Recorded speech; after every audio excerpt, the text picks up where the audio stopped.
Hello and welcome. You're watching UATV News with me, Ksenia Buhai.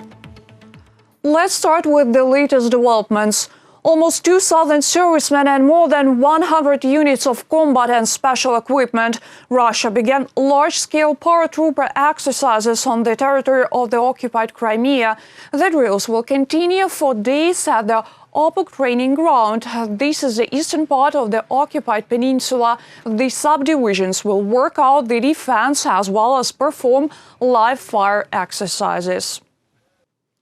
The threat of a full-scale invasion from Russia was, is and will remain. This was stated by the Commander-in-Chief of the Armed Forces of Ukraine, Valery Zaluzhny.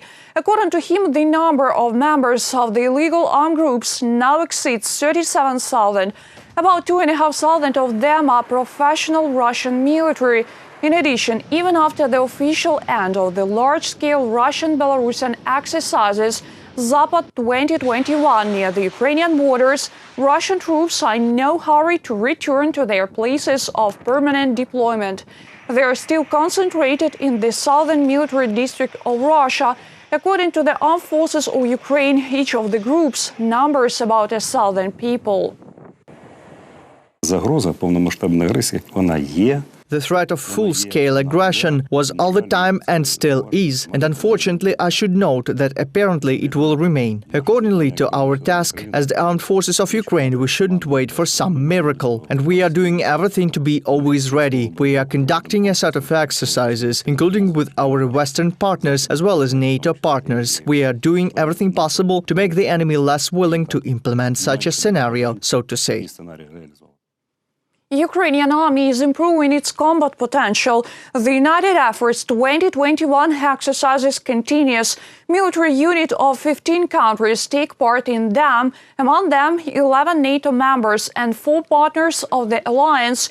During these seminars and practical exercises, the personnel have already worked out the elements of organizing the work of the headquarters and the course of planning operations. Representatives of the headquarters of the British Armed Forces also worked with our servicemen. The next stage is the control of groups of forces in the course of operations with the use of multinational units from the armed forces of the partner countries and NATO member states. Officers of the United Kingdom's armed forces advise on the correct implementation. Those ones underline our intentions to further develop operational capabilities, taking into account the procedures that are stipulated by NATO standards, in particular in the British Armed Forces. 12 Russian planes and 4 ships were arrested by Ukrainian court for violating the rules of international flights and navigation in the territory of the occupied Crimea. This is reported by the prosecutor's office of the Autonomous Republic of Crimea and the city of Sevastopol. It goes about the planes that repeatedly transported passengers to the occupied Simferopol, as well as ships that entered the closed ports and terminals of the peninsula. The investigation also determined that the 37 Russian airlines carry out regular flight to the occupied Crimea, violating the norms of international law and the legislation of Ukraine. All the airports of the temporarily occupied territory are closed. The airspace of the temporarily occupied territories of Ukraine is closed. Flights that are carried out there violate the legislation of Ukraine. Besides, it is violation of international legislation, including flight safety. All aircraft that currently fly to the temporarily occupied territory are aircraft of Russian airlines. How to preserve the traditional culture of the Crimean Tatars in occupation? What are the most effective techniques? This issue was discussed by historians, politicians, and cultural figures within the frameworks of the international forum Terra Ukraina. Our correspondent will tell you more.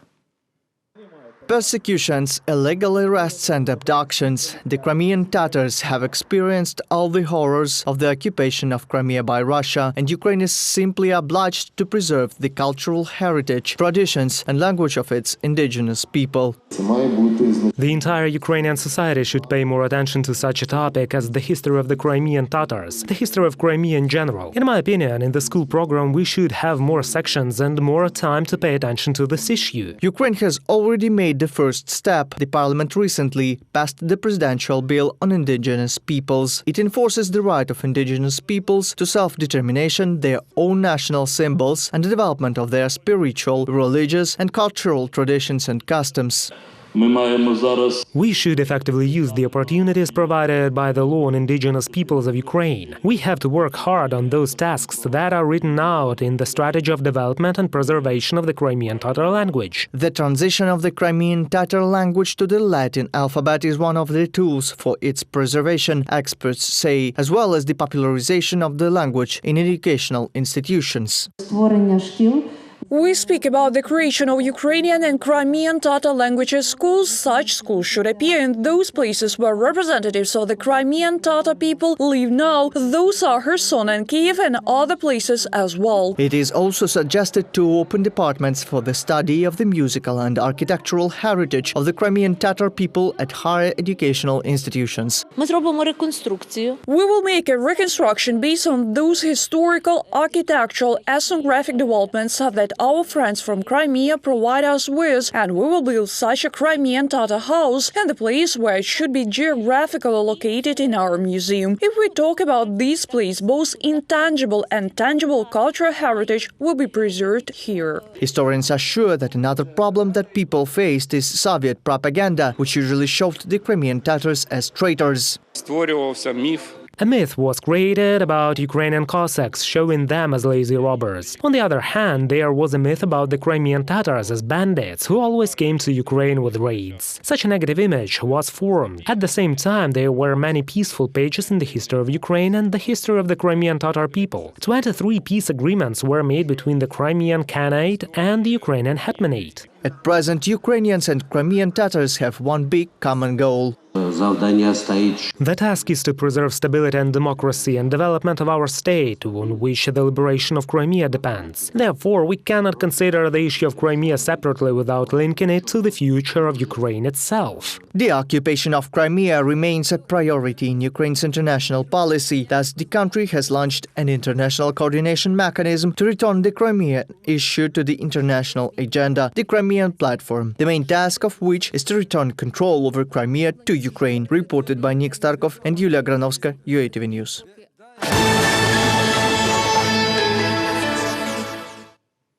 This sabotage became a reason for fire and explosions of ammunition at the 48th Arsenal in Kalynivka of Vinnytsia region in 2017. This was stated by Prosecutor General of Ukraine Irina Venediktova. She noted that the prosecutor's office had already received evidence that an outsider had entered the territory of the military unit and set the warehouses on fire. Irina Venediktova added that the investigation of the causes of fires and explosions of ammunition between 2015 and 2018 continues.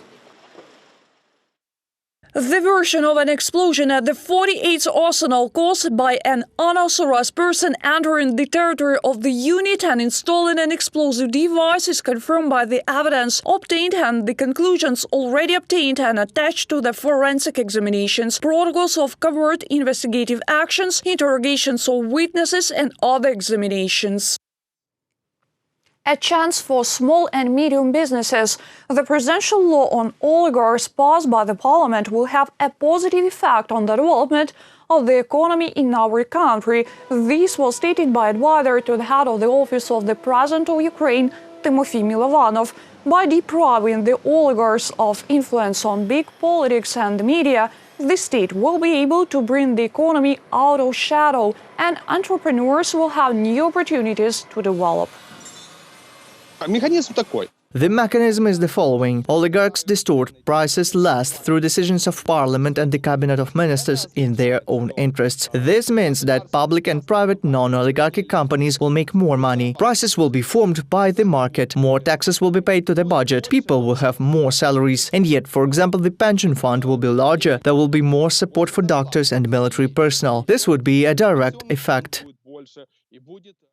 The quarantine norms can be changed for those who have contraindications to vaccination. This was announced by Chief State Senator Doctor of Ukraine Igor Kuzin. He clarified that during the yellow or red levels of epidemiological danger, the employer should offer such employees the alternative options, for example, work remotely or perform any other functions. An alternative for such people could be the regular testing. This will essentially be the responsibility and decision of the head of the business or structure where such people are working. Besides, the Health Ministry has also prepared a draft order on the list of professions, industries and organizations whose employees are subject to mandatory preventive vaccinations. The draft document was published on the website of the Federation of Trade Unions of Ukraine.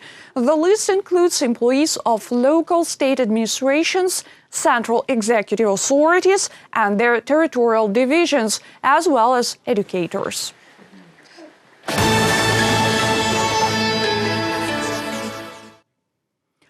Augmented reality, a new tour format in the Holocaust Memorial Center of Babi Yar in Kyiv. Institutions suggest to take a look in the past of the Nazi occupation with the help of earphones and one smartphone. My colleagues visited one of such tours. Details in the following report.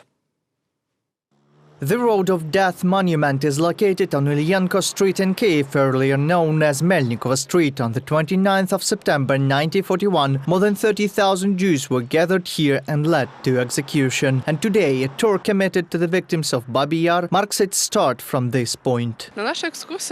One can register for the tour on our website Babi Yar Holocaust Memorial Center or through a Facebook page. To take part, one simply registers, downloads the tour application, and that's it. Just do not forget earphones. For some of the tour locations, the app provides a function of augmented reality. The modern view of the streets and its historical frames appear on screen, superimposed. On the tour map, there are 23 stops with the same number of audio recordings: the Alley of Writers, the Menorah, the Mirror Field, the Symbolic Synagogue, and others.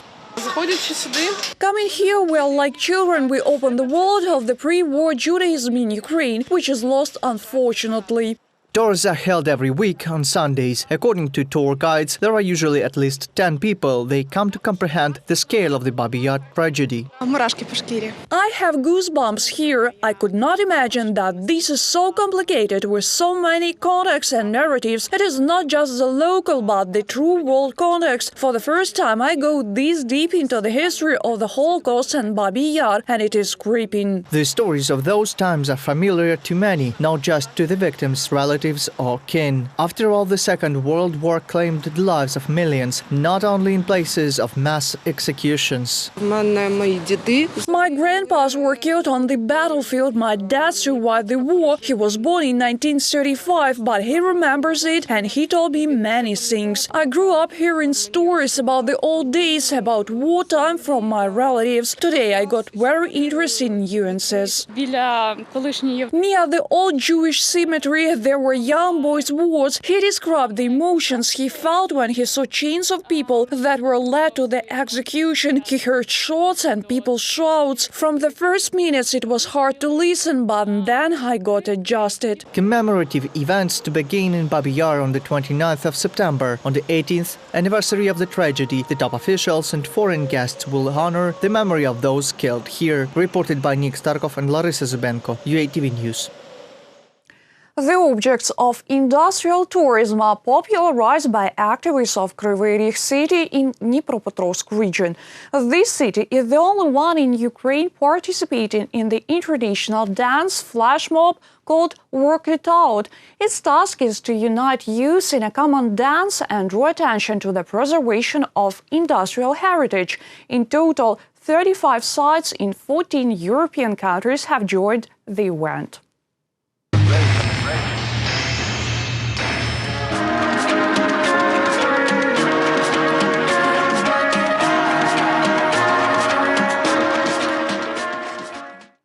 That's all for today. Thank you for watching. Stay tuned. More updates on our official website, YouTube, Facebook, and Twitter pages.